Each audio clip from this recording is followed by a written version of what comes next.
I'm Tom, aka Photo Ninja, living in the UK, and Michael's asked me to give you guys one tip. You do get to choose how you show up, and I like to show up with a positive attitude, and that's a choice. Everyone has a choice. Make sure to do some research, maybe go online or even spend some time doing an activity in that field that you will be shooting. Understand what events in your life influenced you the most, why they did so, what kind of impression did they produce. So here's an example of a self-portrait I just took, and I'm only 3 feet away from the backdrop. And here in the second photograph, all I did was move myself and my camera an additional 3 feet away from the backdrop. Hey, you and me, we got something in common. This is our journey. And we're gonna go through the ups, the downs, and everything that comes with that, but we are going to learn from each other. My name is Michael Costa, and I am a growing photographer. Hey guys, how you doing? My name is Michael Costa, and I am a photographer and videographer. But you know, it's been a while since I got to go out and take some photos, and I'm stoked that the pandemic is on its way out. It seems like it's on the way out.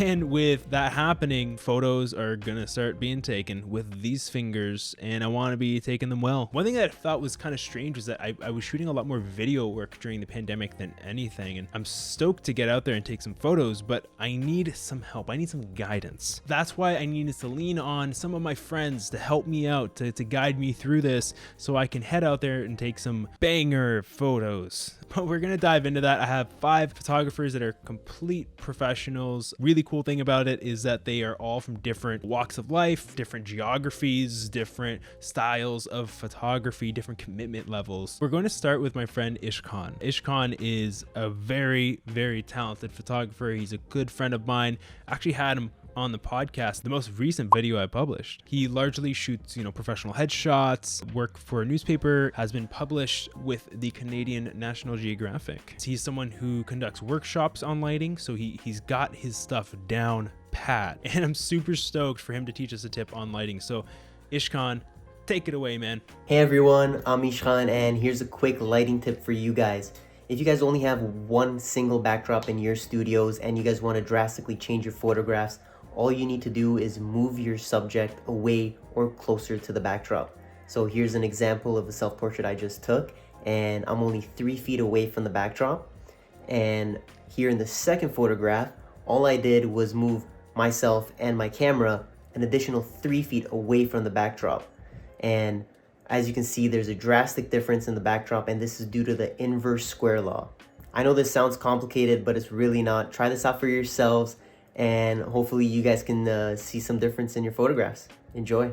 As you can tell, we got some real guests. That's a really good tip. I think that there's something to being a bit more dynamic with the placement of your model and not necessarily even needing to move around your set, moving around your lighting, but to move the subject a little bit in order to get something a little different. Sometimes the best solution is the simplest. So thank you for that tip on lighting. Next up is Dasha Pears. She is honestly an unbelievably talented creative. She is a surreal art photographer, and she also teaches workshops actually around storytelling in your images and how to kind of come to grounds with what stories you want to tell in your photography and how to go about doing that. So definitely go check that out. I'm going to have that linked in the description, but I'm stoked to have her here. And, of course, with all that we've been talking about, giving us a tip on storytelling. So Dasha, please take it away. To begin telling stories with your images, the most important thing is to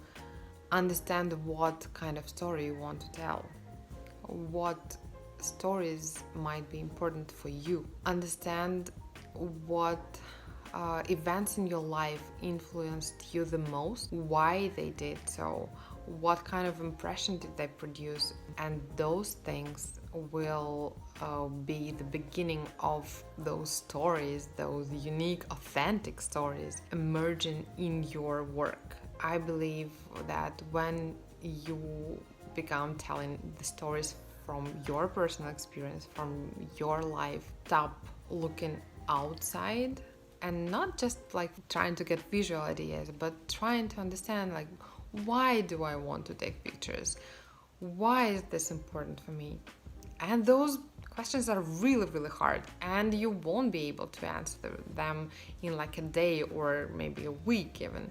But just really start asking yourself those questions and keep getting back to them over and over again. After some time, you will understand what is that's really, really important to you. What is the message that you want to communicate to the world? When you share those things in your work, you produce a great story, first of all, and then you produce meaningful work that will very much resonate with your viewers.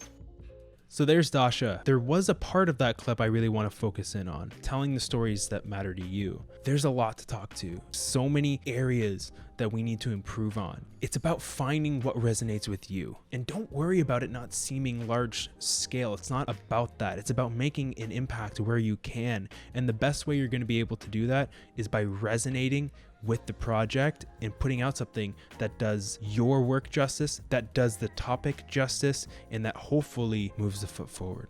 This is actually a clip from an interview that I did with Dasha a couple years back. We have Tom Peters. He is, again, somebody that I've collaborated with in the past, is an incredibly talented woodlands photographer. He takes unbelievable photos when he's submerged in nature, and I definitely recommend that you check out his YouTube channel. He's about 4,000 strong now, so quite a few more than me, but he is just such a down-to-earth, really, really nice guy, and it comes across in his videos. Glad to have had him submit a piece of knowledge, a nugget, if you will, and I think you will be as well. So Tom, please take us away. What's up, YouTubers? I'm Tom, aka the Photo Ninja, living in the UK. And Michael's asked me to give you guys one tip.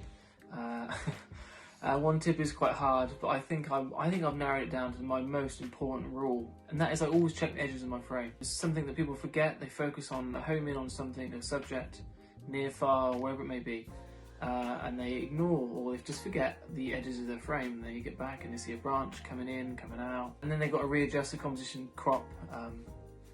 So for me, it's a process that I do every time. It's always the same process. Depending on the idea that I want to portray in the image, the sort of mood and atmosphere, if there is any, I will use the trees as a frame and cut them off, which gives it the image feel of mystery, where you don't know how big these trees are. Or I'll give them space if I want the image to feel a little bit more easy on the eye.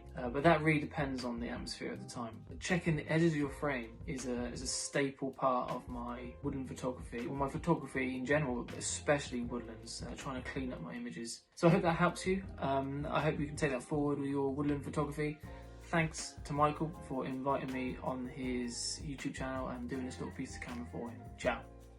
This was a very interesting tip for me, and we had a brief conversation about this as well after I received the tip. I think this applies to different forms of photography, but one style that I love, I adore, and I can't wait to return to, that I think really resonates with this as well, is street photography. Of course, when you're doing woodlands photography, and you'll see in his vlogs, there's a lot going on, right? You have to look, you have to search for that pocket that really works for you. It has that symmetry, but you need to be paying attention to what's going on in the corner frames. And when you're doing street photography, it's very similar. Think about walking around Toronto or New York City especially. You have these different skyscrapers and buildings and textures and people walking around and lights, and there's so much there that you need to be paying attention to. So thank you, Tom. Seriously, really, really appreciate it. It was a great tip. All right, second to last here. We're getting close to the end. I want to kick it off to a good friend of mine. His name is Brody. Brody is a professional action sports photographer. He takes awesome photos of folks just doing crazy stuff on bikes, going up and down these ramps, kick flips. I don't know. All I know is that it makes me anxious. I destroyed my foot the other day just playing basketball by myself, so I don't think that this is the sport for me personally, but it is extremely exciting to watch, to photograph, and to know someone who does create that content and also is immersed within that space. He grew up in it, and his work has really taken him far with the quality that he produces, and so he's done a lot of client work, and he's here to give us a tip on just that. So Brody, take it away. I'm stoked to see what you have to say. That kind of rhymed. No, it didn't. It did rhyme. Hey guys, Broderick here, and my photo tip is to do your research. So any gig or shoot that you're attending, make sure to do some research, maybe go online or even spend some time doing an activity in that field that you will be shooting. So for example, I grew up in BMX and mountain biking, so spending time with all of those people and doing that sport myself, I definitely learned a lot about the tricks and different angles that look best for riders. So coming back to maybe if you're going to shoot portraits with, let's say, a celebrity or whoever, you want to be able to know the background of that industry or person themselves so that you have some more knowledge going into it instead of just concentrating on shooting itself. So you want to understand the sport, the industry. If it's a restaurant, learn more about the restaurant itself and their branding. Anything like this can help when you go into a shoot, and it's definitely helped me. So I really hope this helps you guys out, and thanks for having me, Michael. See you in the next one. I could not agree with Brody more. Understanding what you're shooting is always going to benefit you on set, not feeling wildly uncomfortable in where you should be and what you should be shooting and what you should be focusing on, but also, of course, for your client. And the other way that that benefits you is repeat business. If you are showing that you care enough about the thing that these people are dedicating their life towards, then they're going to appreciate that. But there's also the elements to, of course, producing good work. Do the work in advance, go in there, take good photos, show that you care about the thing that matters so much to them, and you're going to be in a really good place to grow your photography business. But with that being said, I wanted to leave off this video with a tip that, of course, is focused around positivity. And who else to give us a tip on positivity than Hayden Pedersen? I feel like we've had such a great diverse set of topics that we've covered across the different tips, but this is one that's really going to tie in the element of positivity, staying positive throughout any scenario. I don't think Hayden needs much of an introduction, but he is also a YouTuber, he is a photographer, and he has actually recently cracked 1 million subscribers, so congrats, dude. So from all the way over in Australia, let's get the tip over from Hayden Pedersen. There are times when I'm like, man, I just cannot be bothered going through a creative block or something, like when I'm editing or like when I'm on a photo shoot and I just feel like crap and everything. Because the thing is, like, it's unrealistic to always feel good and always feel energetic and everything like that. So staying positive, maintaining a positive attitude is absolutely imperative, in my opinion, especially the content that I make. I like to have, sorry. I like to have positive energy about myself, and I like to like lift people up. I'm all about being authentic. The thing is, I don't ever want to be like over the top, like, look, this is me, like super positive, because the thing is, that's not realistic at all. But you do get to choose how you show up, and I like to show up with a positive attitude, and that's a choice. Everyone has a choice. No matter how good I feel, no matter how bad I feel, whatever situation I'm in, I will always try my best to maintain a positive attitude, because I make my decisions now off principles and values instead of how I feel. Because the reality is, like, you can't control your emotions or anything like that. You can only control your reactions to your emotions. So I just make a conscious choice to be positive when reacting to my emotions. So it benefits me all the time. There's no way for you to be successful if you are going to be constantly downing yourself based on your quote unquote failures, which are really moments of learning. These are your experiences. These are what build up that callus on your heart, on your brain, that eliminate those mistakes from happening again, but also steer you a little bit closer towards doing it the right way next time. But I hope this video was worth it for you guys. I hope you guys were able to pull at least one thing out of it and bring it into tomorrow. Thank you so much to Ishkhan, Brody, Hayden, Dasha, and Tom. I got them all. But if you did find this entertaining, if you did pull something from this video, I do hope that you hit that like button, that you subscribe to the channel if you haven't already, and that you catch me in the next video, because this one's over and I can't wait to see you next time.